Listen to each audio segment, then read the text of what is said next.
प्रस्तुति थी और आज का हमारा विशेष जो प्रधानमंत्री की यात्रा रही इस पर ही है। विशेष आज हमारा है पीएम की दक्षिण यात्रा, प्रगति भी परंपरा भी। पीएम की दक्षिण यात्रा, प्रगति भी परंपरा भी। किस तरह से प्रगति और परंपरा का वाहक बनी है प्रधानमंत्री नरेंद्र मोदी की दक्षिण की ये यात्रा, इस पर हम चर्चा करेंगे। यही आज हमारा विशेष चर्चा का विषय है और इस पर बातचीत करने के लिए हमारे साथ दो विशेष मेहमान जुड़े हुए हैं। हमारे साथ प्रोफेसर एम.के. अग्रवाल, जो कि farmer head department of economics, Lucknow university से जुटे हैं। प्रोफेसर अग्रवाल, बहुत स्वागत है आपका। और हमारे साथ प्रफुल्ल केतकर, जो कि एडिटर हैं, ऑर्गेनाइजर मैगजीन के वरिष्ठ पत्रकार हैं। प्रफुल्ल जी, बहुत स्वागत है आपका। और प्रोफेसर अग्रवाल, अगर आपके साथ मैं शुरू करना चाहूँ तो जिस तरह से प्रधानमंत्री का ये जो विजन है, खासतौर पर कनेक्टिविटी की बात वो करते हैं, मैन्युफैक्चरिंग हब बनाने की बात करते हैं, साउथ में, आंध्र प्रदेश में, विशेष तौर पर कर्नाटक में आपने देखा कि एक क्षेत्रीय संतुलन की, विकास की बात वो भी हो रही है।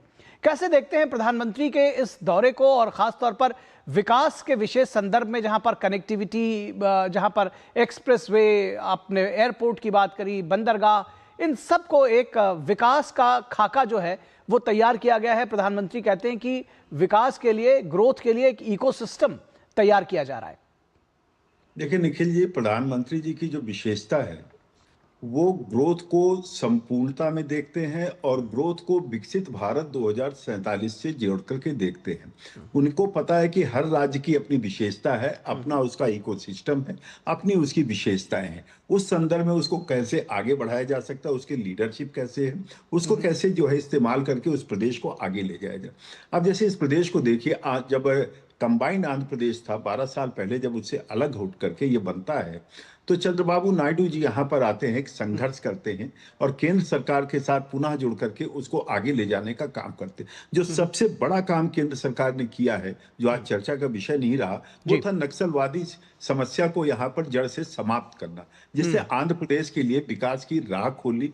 जो आज 13,000 बहनें वहां पर एक ढिमसा नृत्य के तहत 450 कियोस्क में उसको ले जाती हैं। ये दुनिया को प्रदर्शित करता है कि 5.5% जो ट्राइबल पॉपुलेशन है, उसके माध्यम से हम कैसे विकास को आधुनिकीकरण कर सकते हैं। जब ग्रीन एयरपोर्ट की चर्चा आती है, भोगपुरम में उसकी चर्चा आती है, तो जहां पर 60 लाख लोगों की फर्स्ट राउंड में ही वहां पर कैरिंग कैपेसिटी बनती है और इसी के साथ साथ 1 लाख करोड़ रुपए का जब रेलवे नेटवर्क वहां पर डेवलप करने की बात आती है, इलेक्ट्रिफिकेशन की बात आती है।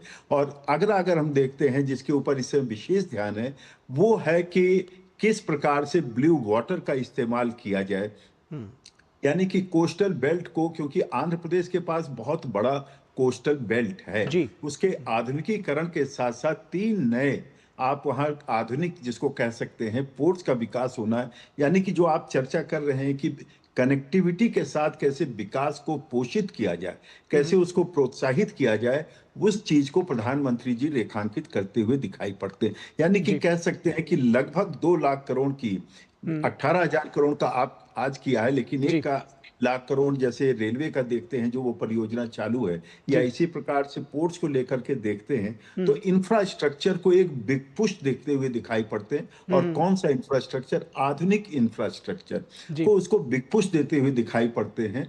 तो निश्चित तौर पर एक नए ग्रोथ इंजन के रूप में आंध्र प्रदेश उभर रहा है, जो भारत को विकसित बनाने में, युवाओं को साथ लेकर आगे चलने में महत्वपूर्ण भूमिका निश्चित तौर पर निभाता हुआ दिखाई पड़ता है।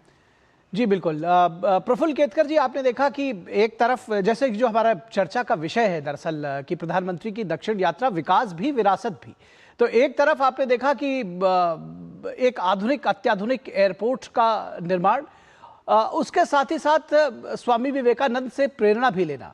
आपने ढिमसा नृत्य की वो अभी रिकॉर्ड ब्रेकिंग वो भी देखा। किस तरह से आप समझते हैं कि क्या यही विकास भी विरासत की जो वास्तविक अवधारणा है, ये यही है, इसी को समझना चाहिए? कैसे देखना चाहिए? दोनों चीजें कैसे एक दूसरे को जोड़ती हैं? देखिए निखिल, अभी सर ने जैसे कहा, एक तो पहले तो विकास एकात्म दृष्टि से इंटीग्रेटेड होना चाहिए। चाहे हमने देखा कि ये सारे 18,000 करोड़ की परियोजना का जिनका लोकार्पण आज हुआ है, उसमें सेमीकंडक्टर भी है, एयरपोर्ट का तो टर्मिनल का नए वाले का उद्घाटन हुआ ही, फिर कोस्टल डेवलपमेंट का प्रोजेक्ट है, रेलवे का अलग अलग से प्रोजेक्ट चल ही रहा है। अमरावती के लिए जो एक तरीके से नई राजधानी का प्रोजेक्ट है, तो उसका भी एक टारगेट आज प्रधानमंत्री जी ने और चंद्रबाबू नायडू ने, वहाँ के मुख्यमंत्री, उन्होंने सेट किया है। तो एक एकात्म दृष्टि, कोई भी विकास की अवधारणा जब तक हम उसके सारे फैक्टर्स को और दूसरे राज्यों के साथ, आज प्रधानमंत्री ने जैसे अपने संबोधन में भी कहा, दूसरे राज्यों के साथ उसकी कनेक्टिविटी, लेकिन वो विकास सही मायने में परिपूर्ण तभी होता है वो जब वो वहां की संस्कृति के साथ जुड़ा होता है। और उस संस्कृति के रूट्स यदि उखाड़ने वाला विकास हो तो वो सस्टेनेबल नहीं हो सकता, वो चिरस्थायी नहीं हो सकता। और इस दृष्टि से ये जो भूमि है, जो प्रसिद्ध गांधीवादी नेता रहे आलूरू सीताराम राजू, उनके नाम से इस टर्मिनल का नाम दिया गया।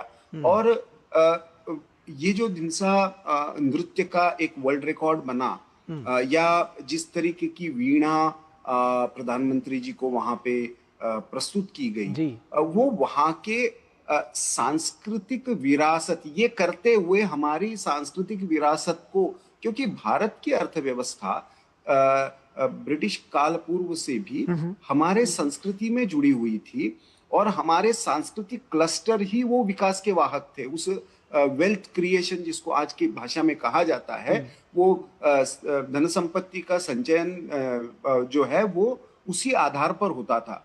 दुर्भाग्य से हमने वो दृष्टि खो दी, और इस वजह से हम देखते हैं कि बहुत जगह पर विकास का, खास करके ये जो हमने आंध्र और तेलंगाना का जो भी चर्चा देखी, या उसमें भी कोस्टल आंध्रा, या अभी उत्तरी आंध्र प्रदेश का प्रदेश और सीमावर्ती आंध्र प्रदेश का प्रदेश, इनमें भी बहुत बार चर्चा होती रहती है। तो हर प्रांत में हम देखते हैं कि एक विकास के असंतुलन की बात हमको दिखाई देती है, और उसका मूल कारण यही है कि हमने विकास को केवल एक ही दिशा में देखा।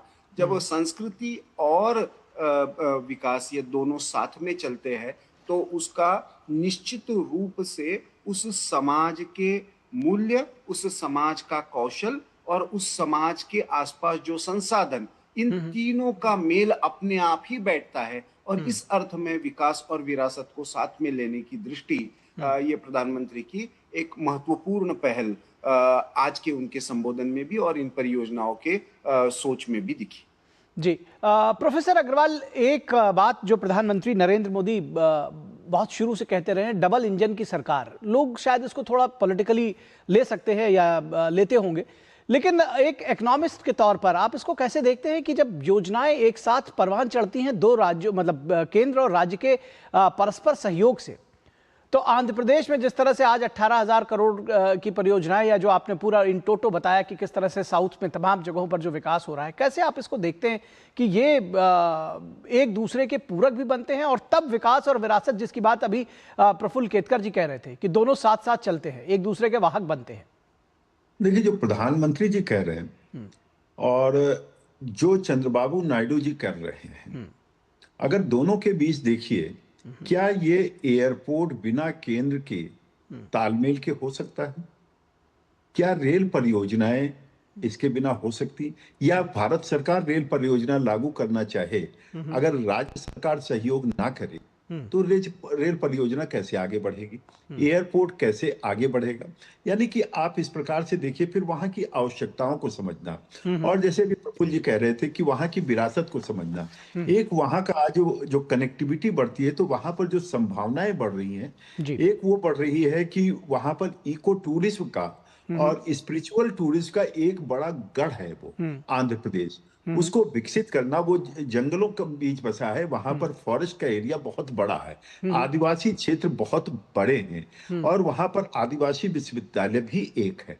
तो ऐसे में जो इसकी बात आती है कि ग्रोथ इंजन को बढ़ाना है, तो डबल इंजन की सरकार जिसको कहते हैं, तो निश्चित तौर पर यहाँ जब कोऑर्डिनेशन बहुत स्ट्रांग है, और आज देखिए किस प्रकार से चंद्रबाबू नायडू जी कहते हैं कि जो उनकी राजधानी है अमरावती, उस अमरावती के उद्घाटन के लिए आज से ही प्रधानमंत्री जी को निमंत्रण उन्होंने दे दिया है। यानी कि एक जिसको कहते हैं कोऑर्डिनेशन होना, डेवलपमेंट में कोऑर्डिनेशन होना। अब आप समझिए जैसे सेमीकंडक्टर की बात आती है, प्रधानमंत्री जी ने अभी 3 साल हुए, अभी 3 साल भी पूरे नहीं हुए, दिसंबर में 3 साल पूरे होंगे, और किस प्रकार से चंद्रबाबू नायडू जी उस परियोजना को गूगल को लेकर के आते हैं, और जिस प्रकार से वहां पर जिसको कहते हैं डेटा सेंटर या आर्टिफिशियल इंटेलिजेंस का गढ़, जिसका प्रधानमंत्री जी का फोकस है, उस क्षेत्र को विकसित करने की बात तो होती है, तो न केवल क्षेत्रीय विकास होता है, आंध्र प्रदेश का जो क्षेत्रीय असंतुलन है वो दूर होता है, बल्कि भारत के विकास को एक बड़ा बल मिलता हुआ दिखाई देता है। एक ग्रोथ इंजन का काम करता है हर राज्य, क्योंकि देखिए इस सरकार की रणनीति है, मोदी सरकार की, कोऑपरेटिव फेडरलिज्म के तहत। और ऐसा नहीं उन्होंने केवल आंध्र प्रदेश के लिए ही किया हो। आप सोचिए कि झारखंड जैसे राज्य को अभी डवोस में उन्होंने सपोर्ट किया कि आप भी विदेश जाइए, वहां जाइए, निवेश लेकर के आइए। तो ये क्या भारत को ही पोषित करेगा। अगर डबल इंजन की सरकार होती है, अगर इसकी पॉलिटिक्स हटा देते हैं, केवल हम विकास पर देखते हैं, तो वहां के लोगों को ही लाभ होगा। बिल्कुल, आपने जो कोऑपरेटिव फेडरलिज्म की बात कही प्रोफेसर साहब, वो शायद इसमें ज्यादा मायने रखती है। लोगों को उसी तरह से इसको देखना भी चाहिए। जो पॉलिटिक्स वाला हिस्सा है, जिनको पॉलिटिक्स करनी है वो करें, लेकिन कम से कम जो विकास परस्पर एक दूसरे के साथ जुड़कर है, उसको जरूर जानना समझना चाहिए। सिर्फ उसके पॉलिटिकल मायने नहीं है। प्रफुल्ल केतकर जी, मैं चाहता हूं बहुत जल्दी से इस बात का जवाब दें कि क्या जिस तरह से भारत आर्थिक महाशक्ति बनने की दिशा में तो आगे बढ़ ही रहा है, हम लगातार उस ओर बढ़ रहे हैं, लेकिन साथ ही साथ सांस्कृतिक विरासत और सभ्यतागत जो मूल्य हमारे, उसमें भी हमारी वैश्विक पहचान उसी लेवल पर, उसी हाई लेवल पर हम उसको लेकर जा रहे हैं। कैसे देखेंगे? निखिल जी, अभी हमने देखा कि सारनाथ भारत का एक बहुत प्रसिद्ध स्थान है, विश्व भर से लोग आते हैं, और लेकिन उसको अभी पहली बार यूनेस्को का वर्ल्ड हेरिटेज साइट का रिकॉग्निशन मिला।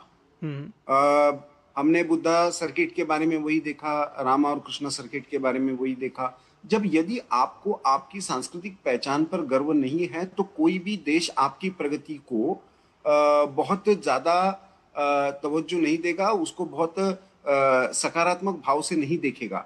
आप किसी की कॉपी बनकर विश्व को प्रेरणा नहीं दे सकते।